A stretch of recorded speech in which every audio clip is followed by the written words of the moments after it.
በቃ እሱ ነው የሚቀበላት የነበረው። እግሯን አጥቦ ነው ስፖርት ሰውነቷን ማሳጅ አድርጎ ነው በቃ ሙሉ እንክብካቤ ያደርግ የነበረው ነገር ስታስበው አንድ ኢትዮጵያዊ ባል ለሚስቱ ያደርገዋል ብለህ ከምታስበው በላይ ነው የሚሆነው። በምን ብለው አስረው ነው እንዲህ ያሏት ሲባል መቼም ፍቺ ደረጃ የሚያደርስ ጉዳይ ሆኖ በጣም ከባድ ጉዳይ ነው ማለት ነው። ምንድነው ያሏት? የባሏ ስም ሲጠራ ሰው የሆነ ነገር አናግሯት በዚህ ጉዳይ ነው ሲላት ጆሮአቸው ላይ ስልክ ተዘጋ ነበር። እንደገና 2010 ዶሃ ላይ በ1500 ወር እንዲሁ ነሐስ ነበራት። ኢስታንቡል ላይ በተመሳሳይ በ3000 ሜትር የቤት ውስጥ ውድድር ነሐስ ነበራት። እሷ ተነገረ የተባለው እንግዲህ በላይሽ ላይ ቺት አድርጓል ነው ተባልኩኝ አለችው እሷ። ምክንያት ከሚሆኑ ነገሮች መካከል ያነሳቸው ነገሮች አሉ። ቺት አድርጎብኛል ብላ ካመነች ያው ልትፈታው ትችላለች። ብዙ የምትደራደርበት ጉዳይ አይሆንም። ታስሯል፣ ተፈቷል፣ ተደብድቧል፣ ጥርሱ ወልቋል። አሁን ብታየው የበፊቱን የሚያውቀው ሰው አሁን ካለው ጋር የተለየ ነው። ከዚህ ሁሉ ነገሮች ጀርባ እሷ እንዳለች ነው የሚያምነው እሱ።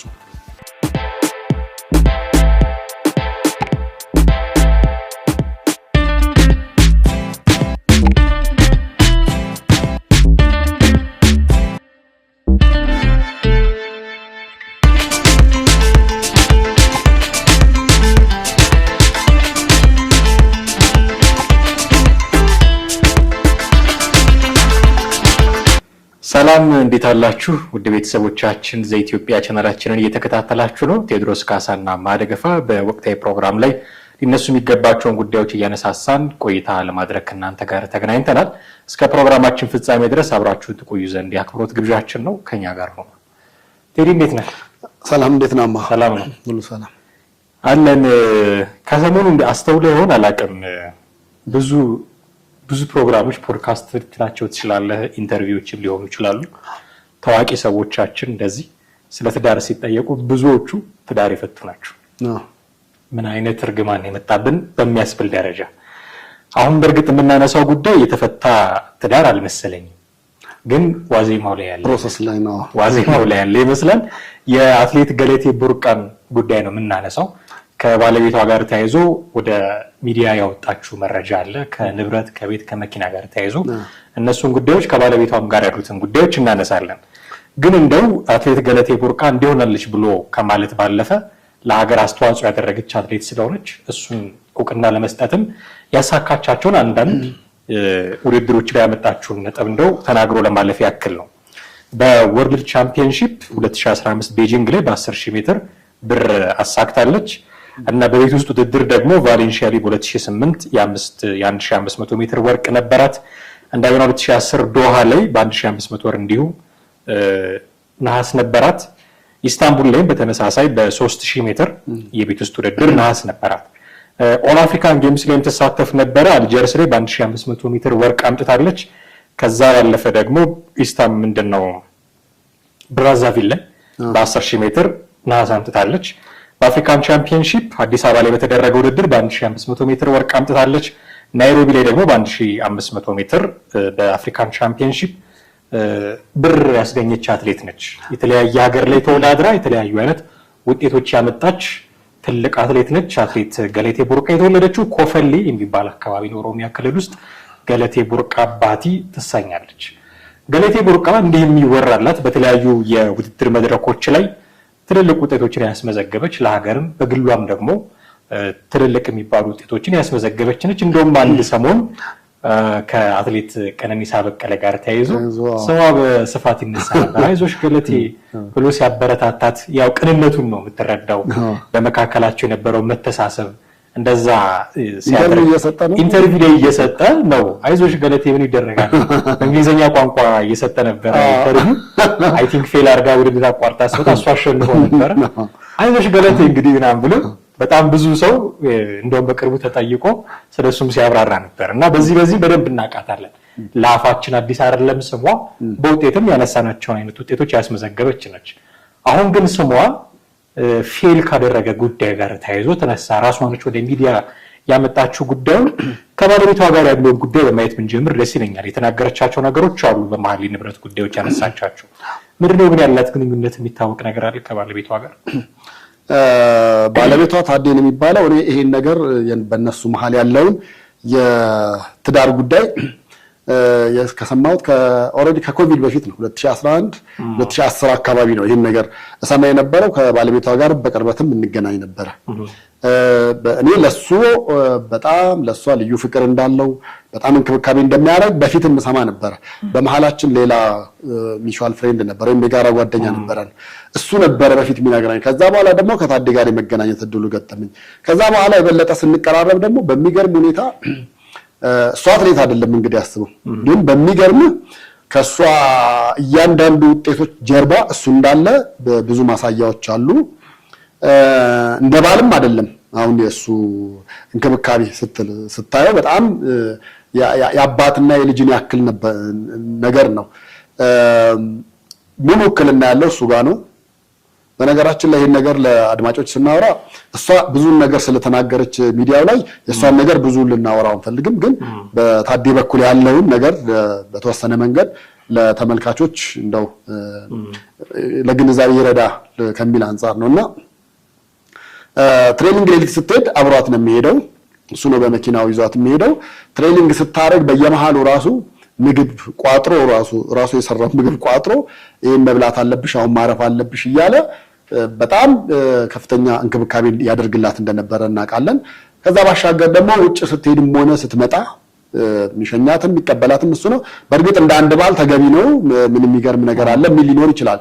ግን የሱ ከዛም በላይ በሆነ መንገድ ነው። ለምሳሌ ውድድሩ ላይ ሄዳ አቋርጣ የወጣችበት የወደቀችበት ዝግጅት ላይ የማስታውሰው የሀገራችን አትሌቲክስ ብዙ ጊዜ የተሻለ ውጤት ያመጡትን ነው በጥሩ የሚቀበለው። በእርግጥ መንግስት እንደ ልዑካን አብሮ ቢቀበልም ባለቤቷ ግን ለብቻዋ እንደ ሞራሏ እንዳይነካ ለብቻዋ ምንድነው ማድረግ መቻል ያለብኝ ብሎ የስጦታ ዕቃዎች ፍለጋ ያልዞርንበት የለም ነበር።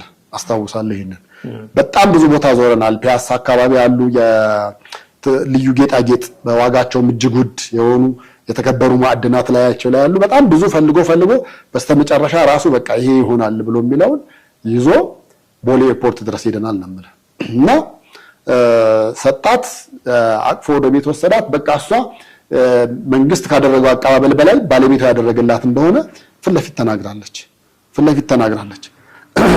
ግን ይሄ እንክብካቤው፣ ይሄ ፍላጎቱ፣ ይሄ አብሮ ሁኔታቸው ከተወሰነ ጊዜ በኋላ አልዘለቀም። በመሐከላቸው የነበሩ ነገሮች ነበሩ፣ እንደዚሁ በሩመር ደረጃ በሐሜት ደረጃ የሚሰሙ ነገሮች ማለት ነው። ተለያይተዋል ምናምን የሚባል ነገር ነበረ። ከዛ በኋላ ይህን ነገር ለማጣራት እኛ የእሱም ስልክ ዝግ ነበር የዛን ጊዜ። ለካ ስንጠይቅ በመሀል የት ሄዶ ነው? ጸበል ሄዶ ነው ተባለ። ጸበል ገብቶ ነው ተባለ። እኛም ተደናገጥን። እንዴት ወይ ለአንዳችን እንኳን ሳይነገር እንዴት ዝም ብሎ ጸበል ይገባል የሚለውን ነገር። ከዛ ከጸበል ሲመለስ ነው ጉዳዩን የሚያወራ ነው ማለት ነው። ምንድነው ከገለቴ ጋር በዚህ ደረጃ ያደረሳችሁ ስንል ነገሩ መነሻውም መድረሻውም አሉባልታ እንደሆነ ነው የነገረን። በወሬ ደረጃ ሰዎች እንዲህ ነው አሏት። ያንን አመነች። ያንን አምና ተነስታ እሷ በቀጥታ እሱን ለመጠየቅም በሌላ ቦታም ክሮስ ቼክ ለማድረግ አይደለም የሞከረችው። ቀጥታ ወደ ፍቺ መሄድ አለብኝ ያለችው። ጉዳዩ ምን ያህል ከባድ ምን ብለዋት ነው እንዲህ ያሏት ሲባል መቼም ፍቺ ደረጃ የሚያደርስ ጉዳይ ከሆነ በጣም ከባድ ጉዳይ ነው ማለት ነው። ምንድን ነው ያሏት? ምናልባት ይሄ የብዙ ኢትዮጵያውያን የትዳር ህይወት ውስጥ ያለና ብዙዎችን የሚያለያይ እንደሆነ ይታወቃልና ለሷ ተነገረ የተባለው እንግዲህ በላይሽ ላይ ቺት አድርጓል ነው ተባልኩኝ አለችው እሷ። ያም ቢሆን በሽምግልና በተወሰነ መንገድ ሰዎች ተልከው ይሄን ነገር ያየሽው አለ እንደው ቢያንስ አብረው ክርና መርፌ ሆኖ እንኳን ባታይ ቢያንስ ሲገቡ ሲወጡ ያየሽባቸው ቦታዎች አሉ ወይ ከሌላ ሴት ጋር አብሮ ሲሄድ ሲንቀሳቀስ አይተሻል ወይ እጁ ላይ ስልኩ ላይ ያገኘሽው ነገር አለ ሌላ ነገር ላይ ያየሽው ነገር አለ ሲባል ኖ የለም ግን በማምናቸው ሰዎች ናቸው የነገሩኝ የሚል ነገር ነው ያነሳቸውና ለማስታረቅ በግላችን በቅርብ ለነሱ ቅርበት ያለን እሱ አብሮ መኖር ይፈልግ ስለነበረ ይወዳትም ስለነበረ ለመታረቅ በጣም ብዙ ጥግ ድረስ ሄዷል። በእርግጠኝነት መነግርህ ኢቭን አይደለም እሱ ከሱ ባሻገር እኔ እንኳን የማውቀው በጋብቻ ዙሪያ የሚያማክሩ ሰዎች 3-4 በጣም ታዋቂ ሰዎችን አነጋግሬያለሁ ለነሱ ይወጥ ተብሎ ከግለሰቦች ባሻገር የእርቅ ማዕድ ላይ ራሱ ቤተሰብን ጋብቻ አማካሪዎች የነሱ ጉዳይ እንዲህ ነውና እንደው ፍቺ ደረጃ ከመድረሱ በፊት እባካችሁ ይሄን ነገር በተቻለ መጠን ተብሎ ሲባል በጣም ተደጋጋሚ ስልኳን ማታነሳ ማትመልስ የባሏ ስም ሲጠራ ሰው የሆነ ነገር አናግሯት በዚህ ጉዳይ ነው ሲላት ጆሮአቸው ላይ ስልክ ተዘጋ ነበር ገለቴ። በቃ ማናገር አልፈለገችም ማለት ነው። በሌላም በኩል ደግሞ በዚህ ጉዳይ መወቀስ መቻል ካለባቸው የሃይማኖት አባቶች መወቀስ አለባቸው ብዬ አስባለሁ። በተለይ ፓስተሮች የሄደችባቸው ፓስተሮች በሙሉ ፍቺው ነበር የሚሏት የነበረው ፍቺውና ፓስተር ቸሬ ያላገኛት ፓስተር ቸሬ ጋር አልተገኘም። ፓስተር ቸሬ ጋር ተሞክሯል። ፓስተር ቸሬ ጋር እከሌ ከሌ ያላል ነው መጀመሪያ ግን በዚህ ጉዳይ ነው ብለን ተደውሎ ሲጠየቅ እሱ ኦፊስ በፕሮግራም እንዲያስይዟቸው ወደ ኦፊስ ደውለዋልና የኦፊስ ስልክ ተሰጠ። ኦፊስ ስልክ ሲደወል ደግሞ ፓስተር ቸሬ ለ5 ወር ድረስ ቢዚ ነው፣ ፕሮግራም ተይዟል። አዎ ለ5 ወር ድረስ ተይዟል። አስበው እስከ 5 ወር ድረስ ያ ትዳር ምን ያክል የመለየት አደጋ ላይ የነበረው የበለጠ ተበታትነው የንብረት ክፍፍሉ ሆኖ በኋላ ደርሷል ፕሮግራማችሁ ነው ተብሎ ከፓስተር ቸሬ ቢሮ ሲደወልል አይኛ እኮ ተፋጠን እሷም ሌላ ህይወት እኔም ሌላ ህይወት ብለህ የምትለው ነገር ነው ሊሆን የሚችለውና እነዚህ ጋር ሁሉ ተሄዷል ነው የምልህ። በጣም የተቻለ ርቀት ድረስ ተሄዷል እና ሌሎቹ ደግሞ ፍቺው ነው የሚሏት ነው። ሌሎቹ ፓስተሮች ደግሞ ይሄ ለፍቺ አንደኛው ምክንያት ነው፣ ስለዚህ ብትፈቺው ጌታ ፈቅዶልሻል እያሉ ነበር ይመክሯት የነበረው። የብዙ ትዳሮች መፍረስ ምክንያት እየሆኑ ያሉት አሁን እንደ አይነት ጉዳዮች ናቸው።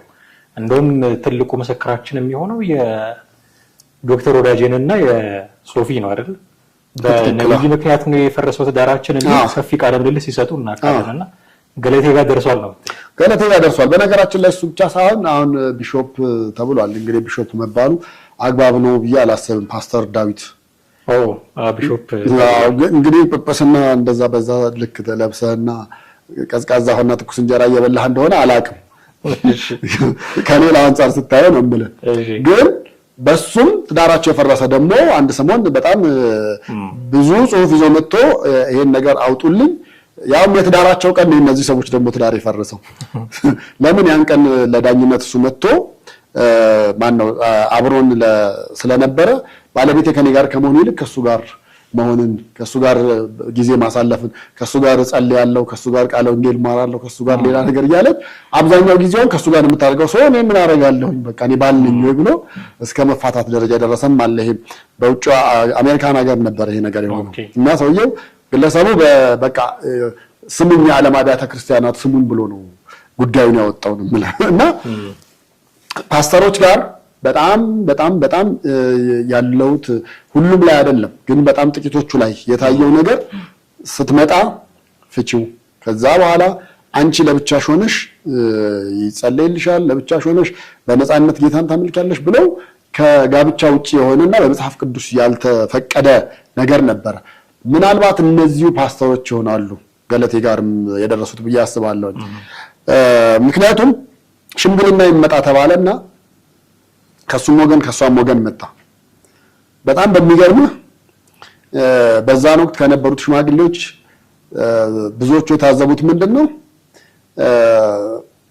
ከቤተክርስቲያን ወገን ተብለው ፓስተር ተብለው የመጡት እሷ ለመፍታት በቂ ምክንያት አላት ብለው ለፍቺ የሚያበረታታ ቃል ነው ይናገሩ የነበሩት እንጂ እንደ ሽማግሌ እውነቱን ደብቀ ዋሽተህም ቢሆን አስታርቅም ቢሆን ምንም በሱ ሚና መጫወት አልቻሉም እና በሁለቱ ሽማግሌዎች መካከል አይደለም ባልና ሚስቶቹ ሊታረቁ ቀርቶ ሁለቱ ሽማግሌዎች መጨረሻ ላይ ተጣልተው ነው የተለያዩት በእነሱ ጉዳይ የተቀመጡት ሽማግሌዎች። ይሄው ምንድነው ፓስተሮቹ መፍታት አለባት መፍታት ትችላለች ህጉ ይሄን ይፈቅድላታል እናንተ አታስገድዷት ባሏ ይሄን ነገር ካደረገ ተፍታው ነው የሚለው መጽሐፍ ላይ ብለው ጥቅስ ያጣቀሱ ለፍቺ ምክንያት የሚሆን ቃላቶች ነው ሲመነዝሩ ሲዘረዝሩ ብለው አለያይቷቸው ሄዱት ነው ማለት። በተረፈ የሀብት ንብረት ጉዳዩን የተባለው እኔ እስከማውቀው ሙሉ ውክልና ያለው ታደለ ጋር ነው ባሏ ጋር ነው የገለቴ ሙሉ ውክልና እና እንደውም ልክ የዚህ የፍቺው ነገር ሲነሳና ፓስተሮች በዛ ልክ ሲገፋፏት ምን አደረገች መሰለ? እሱ ለምሳሌ የጉዞ ሲኖራት ፓስፖርቷን በውክልና ቪዛስ ለመጠየቅ እስከመሄድ ድረስ ፌዴሬሽኑም ጋር የሚያስፈልጉት ጋር ሙሉ ውክልና ወስዶ ይንቀሳቀስ ነበረ። በጣም ይንከባከባት ነበረ። እሷ ከቤት እንዳትወጣ እንዳትደክም፣ ቤት ውስጥ ራሱ የስፖርት ጂሞችን በጣም አመቻችቶ በራሷ ሰርታ ለውጤት መብቃት እንድትችል ከአንድ አሰልጣኝ በላይ ይጥርላት ስለነበረ ሙሉ ውክልናውን ወስዶ የሚያንቀሳቅሰው እሱ ነበረ። በዛ መሀል ምን ተፈጠረ? እሷ የዚህ የፍቺው ምናምኑ ነገር ገና ግርግሩ ሲመጣ በቀጥታ ሰነዶች ማረጋገጫ ሄደችና ውክልና አነሳች። ከዛ ስትመጣ የምታየውን ነገር ሁሉ እያንቀሳቀሰ ያለው እሱ ነው። ከዛ እንዴት ነው ነገር የሆነው? በህገወጥ መንገድ ነው ያደረገው ብላ አስያዘችው። ታሰረ። በነገራችን ላይ ብዙ ጊዜ ያሳስረዋለች። ታስሯል፣ ተፈቷል፣ ተደብድቧል፣ ጥርሱ ወልቋል። አሁን ብታየው የበፊቱን የሚያውቀው ሰው አሁን ካለው ጋር የተለየ ነው። ከዚህ ሁሉ ነገሮች ጀርባ እሷ እንዳለች ነው የሚያምነው እሱ። ከዚህ ሁሉ ነገሮች ጀርባ እና ታስሮ በኋላ ፍርድ ቤት ቀረበና ውክልና ተነስቶ ለምንድን ነው ንብረቷን የምታንቀሳቅሰው ሲባል ውክልና አልተነሳም ይሄውና የሰነዶች ብሎ የሰነዶች አሳየ። እሷም አምጪ ተባለች፣ አሳየች። ጉዳዩ ሊጣራ ሰነዶች ማረጋገጫ ሲሄድ እሷ በችኮላ የሌላ ሰው ውክልና ነው ያስነሳችው። እና ይሄ ከኋላዋ ፑሽ ያደርጓት የነበሩ ሰዎች ከኋላዋ እንዲያርጊ ብለው በፍጥነት ነገሮችን እንድታረግና መለያየታቸውን እንዲፋጠን እኔ አሁን 11 መሬት አለ ለምሳሌ ብላለች አይደለም? 11 መሬት ያለው ምንም የተሸጠ የተለወጠም የለም። በነገራችን ላይ አሁን የምናወራው ኬዝ በሙሉ በፍርድ ቤት እንግዲህ ነግሬያለሁ። ከኮቪድ በፊት 2011 ምናምን ጀምሮ ሲንከባለል ቆይቶ በይግባኝ እንደምንም እንትን ብሎ ሁሉ ነገር ከተፈጸመ በኋላ ነው። አሁን ሰው ሌላ ሚዲያ ላይ ሰምቷታል እሷን ጉዳይ አይደለ? ይሄው ለተሰማው ያበቃ ያለቀ ነገር ነው። ከዛ በኋላ ነው እንግዲህ የመጣችው ህግ ደግሞ ፍርድ ቤት ደግሞ እሱ ወንድ ስለሆነ እሷ ሴት ስለሆነች እሷ ታዋቂ ስለሆነች እሱ ስላልሆነ ምንም ያዳላው ነገር የለም። በትክክለኛው ነው የወሰነው። ስለዚህ አሁን 11 መሬት ተሸጧል፣ 5 መኪና ተሸጦ 4 ተሸጦ አንድ ነው የቀረው ምናምን ያለችው አንደ እነዛ ሁሉ ዜሮ ናቸው። ለምን? ፍርድ ቤት ዶክመንት እያየ ነው ድርጊቶችን። እሱ የሸጠው መሬትን መኪናም የለም። አሁን እሷ ለምሳሌ የት ነው እዚህ ሱሉልታ አለን ብላለች፣ ሰበታ አለን ብላለች፣ ሐዋሳ አለ ብላለች፣ እንደገና ሞጆ ምናምን እነዛ ሁሉ መሬቶች አሉ መንግስት የሰጠኝ ምናምን። እነዛ መሬቶች አሁን መንግስት የሰጠኝ ብላ ያለቻቸው መሬቶች በሙሉ አልተሸጠም፣ ወይም ደግሞ ታደለ የሸጠው አንድም የለም። አንድም የሸጠው የለም። መንግስት ራሱ እያነሳ የሚሰጠው ነገር ሌላ ጊዜ ፕሮግራም ልንሰራበት ያስፈልጋል። እያነሳ የሚሰጠው ነገር ራሱ ጥያቄ ውስጥ የሚያስገባ ነው። ኦፍ ኮርስ ለሀገር ክብር ለሰንደቅ ዓላማዋን ከፍ ያደረጉ ናቸው። ግን እንደዚህ መሬት በጣም አነጋጋሪ መሬት ብሔር ተሰጥቶት ከዚህ መድረስ የከሌ ብሔር መሬት ነው በሚባልበት ሀገር ስልጣን ለመያዝ የትልቅ መከራከሪያ የሆነ ሪሶርስ ዝም ብሎ እየተቆረሰ የሚሰጥ ከሆነ ትንሽ እንትን ይላል። 11 መሬት ምንድነው የሚያደርግላት ለመጠየቅም ያስፈልጋል እንጂ እኔ እና ኃይሌም ያን ያህል የተሰጠ አይመስለንም። ኃይሌም ደራርቱም ከሷ በላይ ናቸው እንግዲህ እነ ቀነኒሳም ጭምር በክብረ ወሰንም በተደጋጋሚ በማሽንም እነሱም ያን ያህል መሬት ያላቸው አይመስለኝም። እሷ በመንግስት ሰጠኝ ምን አለች ምናምን ሰዎች ከጀርባው ያሏት የሚያማክሯት ሰዎች ጥሩ ሰዎች አይደሉም። ለትዳሯ መፍታትም ዋና ምክንያት የሆኑት እሱ ነው። እንግዲህ መነሻቸው የታወቀ ነው። እሷም ገና ማረሚያ ቤት ሯጭ ነበረች ነው የዛኔ ገለቴ ስምም አልነበራትም። በቃ ዝም ብላ ማረሚያ ቤት ሯጭ እንዳንድ ማረሚያ ቤት ሯጭ ወሰዳት። ታዴም እንደዛው እሱም የራሱ የግል መኪና አለ። እሱን እያሽከረከረ የቀን ገቢ ያገኘ ነበረ ነው። በዛ አጋጣሚ ነው እንግዲህ ሁለቱም ምንም ሳይኖራቸው ነው የተገናኙት። ግን እሱም ጥረቷን አይቶ እሱም እያበረታታት እሷም ደግሞ ፍቅሩን አይታ ነው በጥሩ ነገር አሁን ያሉበት እውቅና ደረጃም የፍቅር ደረጃም የሀብት ደረጃም ግን ሀብትና ገንዘቡ የበለጠ ሲመጣ በመካከላቸው ሰፊ ልዩነት መጣ። ያው የምትውልበትም ቦታ ሊሆን ይችላል፣ ደግሞ የሚመክሯትም ሰዎች ሊሆኑ ይችላሉ። እሱ ግን እስከምናውቀው ድረስ እውነቱን ለመናገር ከአባት ሴቱን ልጅ እንደሚንከባከበው አይነት እንክብካቤ ነው ያደርግ የነበረው። የመጨረሻ የተጣሉ ጊዜ ነው አንዴ ያልተቀበላት እሱም ለምንድን ነው ገዳም ገባ ያልኩ ጊዜ ማለት ነው። በማዕከላቸው የተወሰነ ቁርሾ ነበረ። በቃ እሱ ነው የሚቀበላት የነበረው። እግሯን አጥቦ ነው ስፖርት ሰውነቷን ማሳጅ አድርጎ ነው በቃ ሙሉ እንክብካቤ ያደርግ የነበረው ነገር ስታስበው አንድ ኢትዮጵያዊ ባል ለሚስቱ ያደርገዋል ብለህ ከምታስበው በላይ ነው የሚሆንብህ። እና ከነዚህ ሁሉ ነገሮች ሲቀርባት ነው አይ ቲንክ አንድም ወደ ራሷ ወደ አእምሮዋ ስትመለስ አሁን ነገሮች ያናደዷት እንዲመለስ አሁን ወደ መጨረሻ ላይ በፊት ልክ የጸቡ ሰሞን እሷ ነበረች በፍጹም ስሙን መስማት አይኑን ማየት የማትፈልገው በፍጹም በቃ እንደው የትም ቦታ መኖር የለበትም ምን የማይወቅጥበት ቦታ ብላ የምታስብ ነበረች። አሁን ደግሞ ተገላቢጦሽ ሆነ በስተመጨረሻ ላይ ማለት ነው።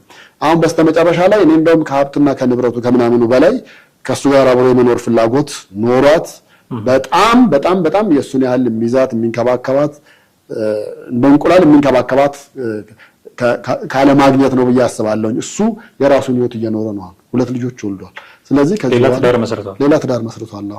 ምክንያቱም የ2010 11 ጀምሮ የነበረ ነው። በጣም ጥሩ ያልሆነ ያኗኗር ህይወት ውስጥ ወይም ላይፍ ስታይል ውስጥ ገብቶ ነበረ። ምክንያቱም በቃ በየሄደበት የሚያጠቁት ሰዎች ነበሩ እና ያን የሚያደርጉት ደግሞ እሱ የሚያስበው ከሷ በኩል የተላኩ ናቸው ነው እንጂ በተቃራኒው ግን እሷ ትሬኒንጉን ለመስራት አሁን ተቸግሬያለሁ ሰጋለሁ የሚል ስጋት እንዳላትም ነው የምታነሳው። እውነት ለመናገር በዛ ደረጃ እኔ የቅርብ የሚያውቋት አትሌቶች እንደውም እንደዛ ባያደርጉ እነሱ ደግሞ የበለጠ ሊመሰክሩ ይችላሉ ብዬ አስባለሁ። አሁን በሱ ቦታ የሆኑ ይህን ነገር የበለጠ ሊናገሩ ይችላሉ። አሁን እሷ ዘሪቨርስ ነው የተናገረችው እንጂ እሱ ጭራሽ ድምፁን አጥፍቶ ስልክም ቀይሯል። እንደውም ጸቡ በጣም የተካረረ ሲመጣና በመሃል እሷ ጉዳት እያደረሰችበት እንደሆነ ሲያቅ ምን አደረገ? ስልኩን እስከ መቀየር ደረጃ ደረሰ። ወላ ፓስፖርት የሱ ፓስፖርት በሷ እጅ ነበር ያለው። በምን ምክንያት ነው? የተለያየ ሀገርም አብረ ሄዱ ነበር ዞሩ ነበርና ላስመታለት ብላ እሷን ያስመታል እሷም እሱን ታስመታለችና ስልኩን እንትን አድርጓል አምጣ ተብሎ በአንድ የጋራ ጓደኛ አለን ያልኩ በሱ ልጅ አማካኝነት ፓስፖርቱ ተቀብለ ሄደ። ከዛ ፓስፖርቱ እንዲነጠቅ ሁሉ የተደረገው ይሄ ሁሉ ተደርጎበት እሱ ግን አደባባይ ሚዲያ ላይ አልወጣም። ብዙ ጊዜ እንግዲህ ሚዲያ ላይ አልወጣ ሰው ትክክለኛ እንዳልሆነ እየተደረገ ነው በብዙዎቻችን የሚታሰበው የሚገመተው። ግን ታዴ ሐቁን ለመናገር በጣም ከዛ በላይ ነው። ትሁት ነው። እኔ አጠገባችን እንኳን ቁጭ ብሎ እሷ ስትደውል በቃ ደወለች ቆይ ልሂድ በቃ ኢቭን ምሳ ፕሮግራም ይዘን ምሳ ሊቀርብ ሆኖ እሷ ከደወለች ምሳ በልቶ አይሄድም። ቀጥ ብሎ እሷ ጋር ነበር የሚሄደው። ያን ያክል በጣም ልዩ ፍቅር፣ ልዩ እንክብካቤ፣ ልዩ እይታ የነበረው ሰው ነው ለሷ እስከምናውቀው ድረስ ነው የምልህ። በእርግጥ እንደሚባለው ያው አንዳንዶች አሁን ይሄን ቪዲዮ ሲያዩ አንዳንድ ባል አለ አይደል የውጭ አልጋ የቤት ውስጥ ቀጋ ነው የሚባል አለ ብለው ሊሉ ይችላሉ። ግን እኔ በቤትም ቢሆን በተወሰነ መንገድ በቅርበት እናውቀዋለን ነው የምልህ። በጣም የተለየ የሚያስቀና ትዳር የነበራቸው ነበሩና የፓስተሮች ጣልቃ ገብነት በአንድ በኩል አለ ብዬ ነው የማስበው። በሌላ በኩል በውጭ ሆነው የሚያወሯት ከሱ ጋር መሆን የለብሽም አይመጥንሽም ልጅም አልወለዱም እና እሱ ነገርም ተደማምሮ ተጨምሮ እንግዲህ እሷ ላይ እንደዚህ ያለ ኢንፍሉዌንስ ያመጣውና የሆነ ሚዲያ ላይም ቀርባ ተናግራ ነበር ተብሏል ከዚህ በፊት። ያው የሚሰማት አጣች እንጂ መጀመሪያ ደግሞ እሱ ነበረ ሚዲያ የሚሰማው የሚቀበለው ያጣው። ነገሩ ተገላቢጦሽ ሊሆነው ለምን እኔም አብሬው ሄደናል ነው የምልህ ሞክረናል። ይሄ ነገር እስቲ ቢያንስ እኛ ለሽምግልና ነው ለአሉባልታ ለቤቱታ አልነበረም። ይሄን በሀብት ንብረት መጥቃኛለች ምናምን በሚል አልነበረም። እሱ በቃ እንሸማገል እንታረቅ አብረን እንኑር ወዳታለሁ ብሎ ነበር እሱ እንደ አንድ አባወራ ታርቆ ጥፋቱ የኔም ከሆነ እኔ ይቅርታ ጠይቃታለሁ ጥፋቱ እሷ ጋር ቢሆን እንኳን እኔ ይቅርታ ጠይቃት አብረን እንኑር እስከማለት ደረጃ ነበር የደረሰው። በኋላ ግን እንግዲህ እሷ ለሷ ብሎ ሃይማኖት እስከመቀየር ደረጃ ደርሷል። ፕሮቴስታንት ሆኖ ነበር። እንዳነሳለሁ ብዬ ያሰብኩት ነገር እሱ ነበር። አሁን ትዳር ለማፍረስ ምክንያት ከሚሆኑ ነገሮች መካከል ያነሳቸው ነገሮች አሉ። ቺት አድርጎብኛል ብላ ካመነች ያው ልትፈታው ትችላለች። ብዙ የምትደራደርበት ጉዳይ አይሆንም ቺት መደራረጉ። ልጅም እንዳልወለዱ ነገርከኝ። የሷ ችግር ነው የሱ ችግር ነው ምን የሚሉ ጉዳዮች ሊኖሩ ይችላሉ። በመሀል ግን አንዱ ምክንያት ነው የሚሆነው ብዙዎች ትዳር ለመፍታት። ግን ትልቁ ደግሞ የሚሆነው የሃይማኖት ጉዳይ ነውና ቅድም ጸበል ሄደ ገዳም ገባ ስትለኝ እሷን ፓስተሮች ደግሞ ያማክሯት ነበረ ስትለኝ ኦኬ ሃይማኖቱን ስለቀየረ ነው የምትፈታው ማለት ነው የሚል ጥያቄ ጭንቅላቴ ውስጥ ይመላለስ ነበር። አዎ እሱ ለሷ ብሎ ሃይማኖት እስከመቀየር ደረጃ ደርሶ ነበር። አብሯት ቸርች የሚሄድ ነበር እና ቸርች ሲሄድ ደግሞ በትክክለኛ ይሄ አንዳንድ አለ በጓደኛ ሆነም ሻይ ቡና ሆነም ስታወራ አራጴ የሚባል ይሄ አራዳ ጴንጤ የሚባል ጀስት መጠጥ እዛ ቸርች ይሄዳል ያመልካል፣ ግን እዚህ መጠጡ ላይ ጉዳዩ አይደለም። አብሮ ሊጠጣ ይችላል። መዝናኛ ቦታ ናይት ክለብም ሊገባ ይችላል። ይሄ ለምሳሌ ጴንጤዎች ያረጋሉ አያረጉም ተብሎ በሰዎች የተወሰነ መስመር አለ አይደለም? ያን አልፎም ያረጉ አሉ አይደል? እሱ እንደዛ ሁሉ ውስጥ አልነበረበትም ምን እንደዛም አይደለም። በቃ ዲሰንት የሆነ ሰው እርግጥ ያለ የተረጋጋ ሰው ምን ብለ ቆራጴ ነው እሱ። ቆራጴ ሰምቻለ። ይሄ አራጴ ቆራጴ ምናምን የሚል አራጴ አራዳ ጴንጤ ይጭታል ያቀማል፣ ግን ይላል ያመልካል። በቃ ይሄ ቆራጴ ግን ቆራጥ የሆነ ጴንጤ ነው። ስለዚህ ቆራጴ ነበረ ማለት ይችላል። እና እንዲህ ባህሪው ለስለስ ያለና እርግጥ ያለ ሰው ነበር ነው የምልህ። በቃ ስለዚህ ይሄ ሰው እንግዲህ ምን ብለህ ትላለህ? እኔ በጣም ብዙ ይሄ ቢዚ የሆነ ሰው ነበር። ለቤቱ በጣም ቢዚ የሆነ ሰው፣ ለሷ በጣም ቢዚ የሆነ ሰው፣ ከሌላ ከጓደኞቹ ጋር ከማሳለፍ የሌላ ቦታ ከማሳለፍ ይልቅ ሌላ እንደው በሚገርምህ ከጓደኞቹ ጋር ከኛም ጋር ጨምሮ አብሮ የሚያሳልፈው መቼ ነው ብለህ ብትለኝ እሷ ውጭ ለውድድር ስትሄድ ነው። በቃ እሷ ቤት እያለች የእሷን ነገር ነው ካጠገባ አይርቅም። ትሬኒንግ ስትሄድ እንደነገርኩ ነው። ሌሊት ከሄደች አብሯት ይሄዳል። ስትመለስ አብሮ የሚያስፈልጋትን ነገር በሙሉ ያቀርባል። የሚያስፈልጋትን ነገር ሳይንሳዊ በሆነ መንገድ እየተከተለ ነው። እና ይህ ልጅ እንደውም አንዳንዴ አትሌት መሰርተሃል እንደ ምናምን ሁሉ እንለዋለን። አይደለም በቃ ለሷ ስል ግን አትሌት ሆኛለሁ ነው የሚለው። ለሷ ስል አትሌት ሆኛለሁ ያን ያክል ዋጋ ከፍሎላታል ነው የምልህ። እንግዲህ እሷ ምንም ነገር ቢሆን አንዳንዴ ምንድነው ትዳር ውስጥ የሚሆኑ ብዙ ነገሮች ብዙ ችግሮች አሉና እነዛን ችግሮች የምንፈታበት መንገድ ይለያያል። አንዳንዷ ሴት ባል ምናልባት ቺት ማድረግ ለሴቶች ለአንዳንድ ሴቶች ቀይ መስመር ነው። አንዳንዶቹ ደግሞ በጣም የሚወዱት የሚያፈቅሩት ከሆነና በህይወቴ ዘመን እሱ ይሳሳት እሱ ይሄድ እንጂ እኔ ድጋሚ ከሱ ተለይቼም ብቻዬን አልኖርም ወይ ደግሞ ከሱ ተለይቼ ደግሞ ብለይም ዞሮ ሌላ ሰው ገላ ላይ ደግሞ መሄድ መልመድ አይቀርም እኔን አላረግም ብለው በይቅርታም ያልፈዋሉ። አንዳንዶች ደግሞ እንደተባለው ቀይ መስመር የሚያደርጉት አሉ። የመለያያ ምክንያታቸው ሁነኛ የሆነውን ዋነኛው ምስጢር እነሱ ሊያውቁት ይችላሉ። የተነገረው ግን በዚህ ደረጃ ነበር። ለሽማግሌዎቹም የተነገረው ሌሎቹም እናውቃለን የቅርብ ሰዎች ነን በሚሉት ደረጃም የተነገረው ነው። እንደዚህ ሆኖ ይቅርታ አድርጎ መቀጠሉ ወይ ደግሞ አብሮ መኖሩ የበለጠ የተሻለ ይሆን ነበር ብዬ ነበር የማስበው። ነገር ግን ያ ሁሉ አልሆነምና እንደውም አንዴ ገንዘቤን የሚያንቀሳቀሰ ነው ምናምን ብላ ከክሶቹ መሃል በጣም ብዙ ክሶች ነበሩ። አንደኛው ክስ ብር አውጥቷል ብላ ነውና ያሁን ደግሞ ብር አውጥተህ ማን እንዳወጣ ማን እንዳስገባ እያንዳንዱ የሚታወቅበት ሲስተም ስለሆነ 11 ሚሊዮን ብር በሆነ ባንክ አካውንታቸው ነበርና 11 ሚሊዮን አካውንት ውስጥ ወጥቷል ብላ ክስ መስረታ ተይዞ ታስሮ እንደገና ሄደና ሲጣራ ከ11 ሚሊዮን 7 ሚሊዮን ወጥቷል። 7 ሚሊዮን የሚያወጣሽው አንቺ ነሽ ፊርማሽ ተብላ ፊርማ ሁሉ ተሰጣትና ብዙ ጊዜ ነገሮችን ወደ ችኮላ ወይ ደግሞ እንደዚህ ሰዎች ፑሽ በሚያረጓት ነገር እያደረገችው ስተት ሆኖ በኋላ ሲገኝ ደግሞ እሱ ንጹህ የሚሆንበት በጣም ብዙ ነገሮች አሉ። ቀደም እንደነገርኩ ሰነዶች ማረጋገጫ ላይ ወክልናውን የመኪኖቹንም ጉዳይ ሌላ ሁሉም ነገር በተመለከተና አሁን ያን ሁሉ ነገር ስንቋጨው ፍርድ ቤት ከመቶ አንዴ ሊሳሳት ይችላል፣ ከመቶ ሁለቴ ሊሳሳት ይችላል። ግን በዚህ ደረጃ ይሄን ያለሷ 5 መኪና ነበረ 4ቱ ተሸጠው ምናምን እንዳለችው 11 መሬት ምናምን የት እንደገባ ብላ እንዳለችው አይደለም። ፍርድ ቤት ዶክመንቶቹን አይቶ ነው ማስረጃዎቹን አይቶ ነውና የወሰነው።